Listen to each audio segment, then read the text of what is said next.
Hi, hello. My name is Vanessa and welcome to my lesson tutorial. Woo! So in today's lesson I'm going to be teaching you how to improve your creative writing. Okay, so the first thing I like to do is give my student context, and as the lesson today is about creative writing, I will start the lesson with introducing a piece of creative writing. So what we've got here is we've got a short story, The Gingerbread Man, very well known. Hopefully, I think most students will know this story. Okay, so the first thing I'm going to get my student to do, or I'm going to get you to do, is to read the story out loud. This is great just to hear students reading and also get them into the habit of reading, which is always a good thing. So what I've done is I've taken the Gingerbread Man story and I've purposely stripped down the short story to its bare bones. So that means removing all creative devices such as adjectives, similes, metaphors, descriptive language, basically all details that make a story or any creative piece of writing interesting and fun to read. So I get my student to read through all that, and then follow-up questions here. What did you think of the story? Just to hear the student's opinion, and ensure that they've understood the story, which I'm sure they would have. 2, tell me what was good about the story and what was bad about it. Once again, just hearing the student's opinion. There's no wrong or right answer here. Number 3, imagine you're the teacher. What mark out of 10 would you give the story? And number 4, how could the writing be improved? So from these questions, hopefully I can see if the student was able to identify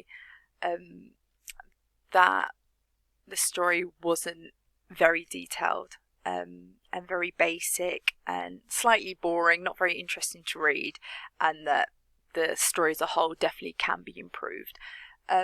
If they haven't detected this, that's perfectly fine. By the end of the lesson, they will definitely see that the story that they've just read wasn't the best version, and that it definitely can be improved. And that's what they will be doing during this lesson. So next we have a spider diagram. So I absolutely love spider diagrams. I think they're great for visual learners, and I also think they are a great tool to use when you want to refer back to topics or things that we have covered in lessons. So great for refreshing your memory. Okay, so I have various images here, and they all represent a device that can be used in creative writing. So I would go through each image with the student to see if they know what it represents, what device it represents. So let's start with the first image here. So I would ask the student, do you know what this is? If not, that's fine. Try and give them some ideas, some more hints, and then finally reveal to them by deleting the picture. So we have perfect punctuation.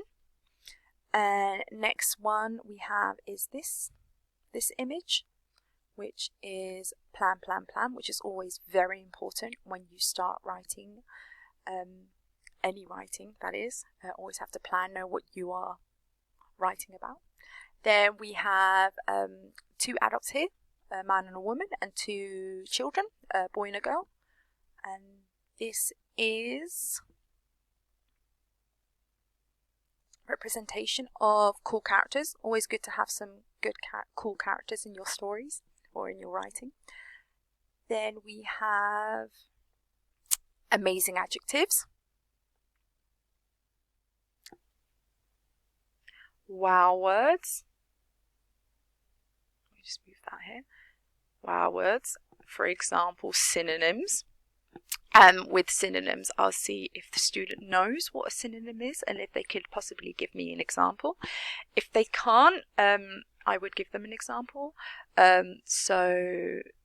Synonym of happy is joyful.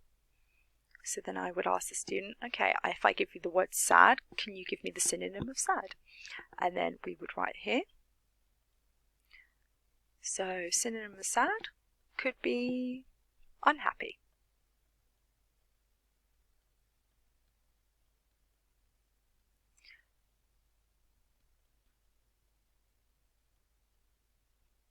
There we go.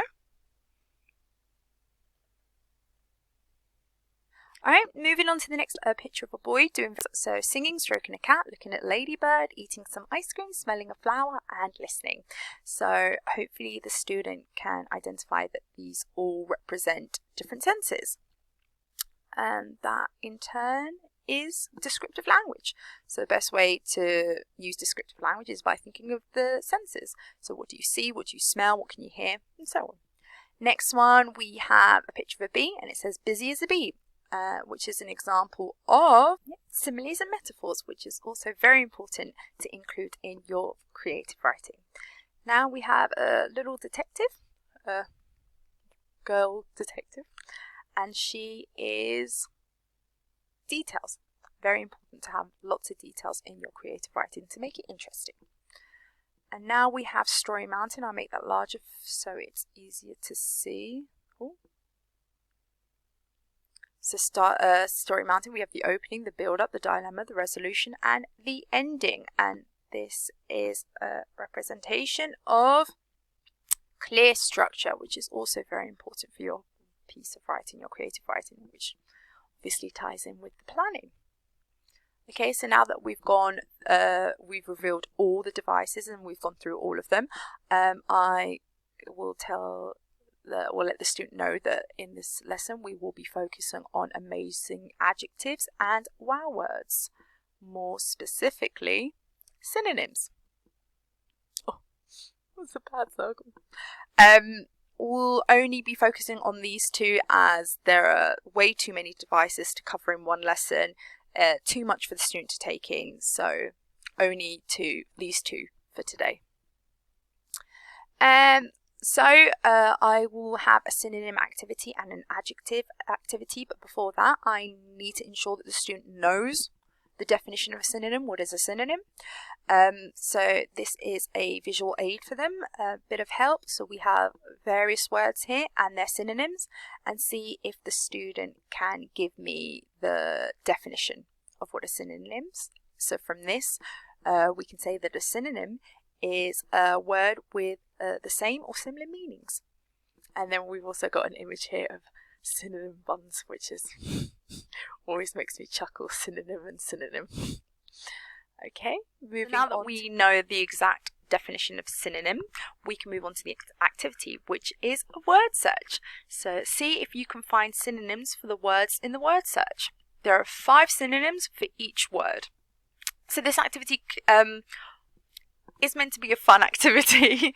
Obviously I want my students to enjoy themselves during my lesson, but I understand it can be quite challenging, but I can adapt and I can alter the activity depending on the student's level. So if they are unable to find the words in the word search, or they're unsure what they're looking for and need some assistance, then I would just remove this, revealing the synonyms that they need to be looking for. These synonyms are actually all in the Gingerbread Man. Well, they're synonyms of words that are used in the Gingerbread Man. So said, ran, fast, and saw. So they can all be used in the Gingerbread Man story, which ties into the final activity. Alright, next we move on to adjectives. So once again, just to ensure that students know the definition of adjectives.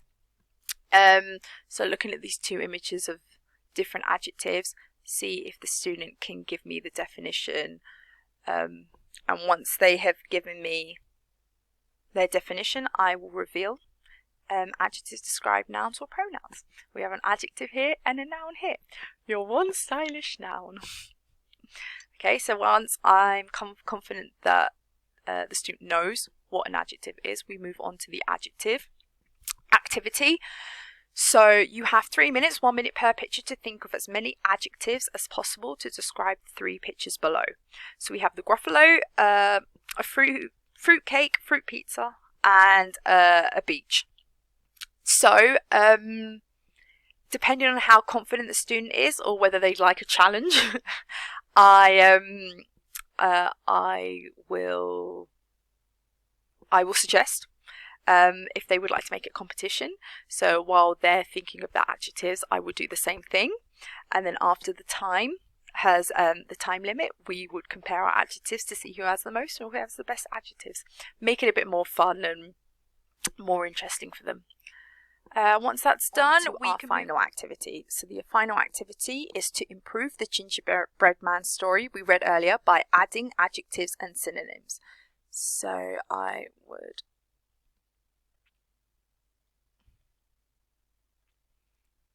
put the first page there. Okay, and then what we would do is I would give the student time to go through the story, add their adjectives and replace any of the words with synonyms. And as I said, as I mentioned before, the synonyms that we found in the word search can actually be used here. So we have said, we have ran, we have saw, and we have fast. And that's it. And then after they have done that, I would ask a follow-up question, the same question that we had at the beginning of the lesson. So what grade would you give the story now that you've added to it? Hopefully the student will give it a better grade than they did at the beginning of the lesson, and this would just show me and show the student how just adding more detail, for example adjectives and synonyms, can improve a piece of writing. And also in terms of creative writing, I think it is an ongoing topic. I think it takes time for students to gradually improve their creative writing, so I would like to dedicate multiple lessons to this topic.